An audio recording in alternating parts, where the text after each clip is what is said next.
special. There's 13 games in a Hall of Fame, because it's fast, let's hurry up and go. The dark beast loves a fight in store for pimples and some hash. Cooper's run by coolies while Conquer grabs the cash. Jetman scorches aliens with new companies jetpack. There's buildings to demolish and their mountains to attack. It's a merry brave and not dismay if you play it through these games before.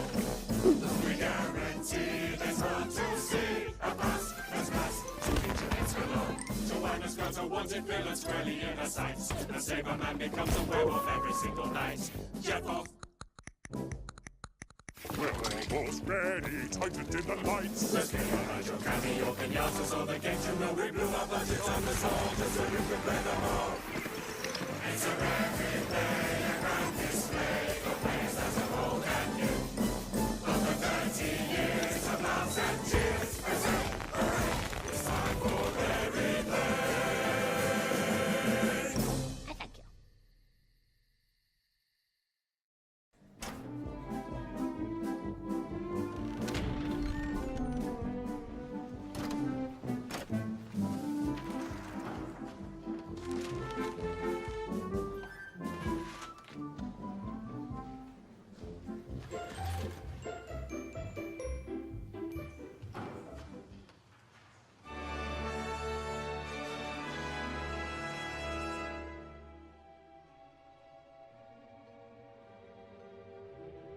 When people ask what makes a rare game or how you can recognise a rare game, I think you could do the cheap option, go, oh, it's the googly eyes. Eyes on absolutely everything. Big googly eyes. Big googly eyes on everything. But I don't think you can actually spot a rare game. That's a hard one to answer, because all the rare games are sort of different.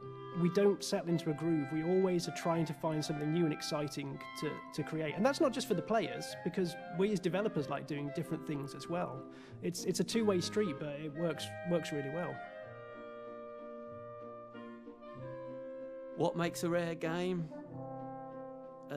Innuendo, British humour. We very rarely done a game that was completely po-faced and straight-laced. We've always tried to make it so that it's going to entertain, because that's what we're in the business to do, entertain. And there's lots of ways to do that. But, you know, we like having a laugh, and we like everybody else that plays our games to have a laugh. You've got to come in and have fun every day, right? If you come in and start wearing suits and just acting a bit dry and just worrying about the numbers or worrying about this, then you're not going to create a fun experience. Everybody has fun. I don't think that you can make fun without having fun, and I think that shows when you play the games. Ultimately, I think that the core of what makes a rare game is the amount of love and care and attention to detail that the people at Rare put into it. We're a company of perfectionists. I don't think I've ever seen anyone quite obsess about a small bush that as a big tall tree or as a main character than we do.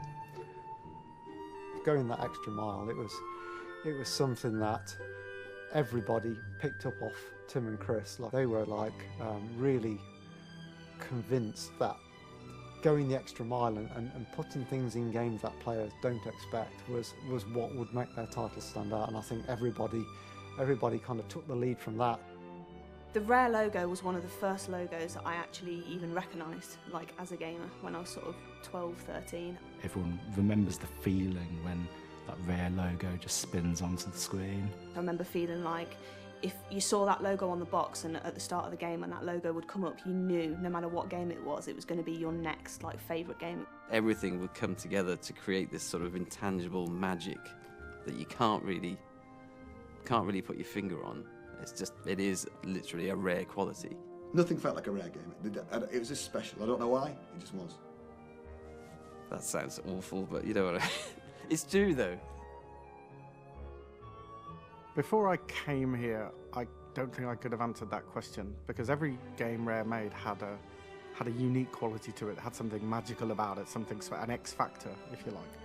And now that I am here, and I've been here a few years, I think what makes a Rare game is the people that work at Rare and the culture of this place. We've got so many people that live, eat, sleep and breathe video games. They've all got the same view. They all want a great game, they all love it, and they all want to play it.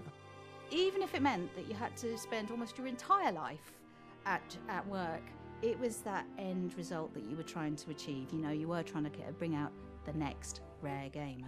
I myself, I'm a bit of obsessive and put a lot of hours into this job. And I believe that, I think it shows in the product that if you love the project and you're kind of really passionate about it, you'll put a bit of your soul into it. And I think it sometimes comes at a cost, but it's always a worthwhile cost.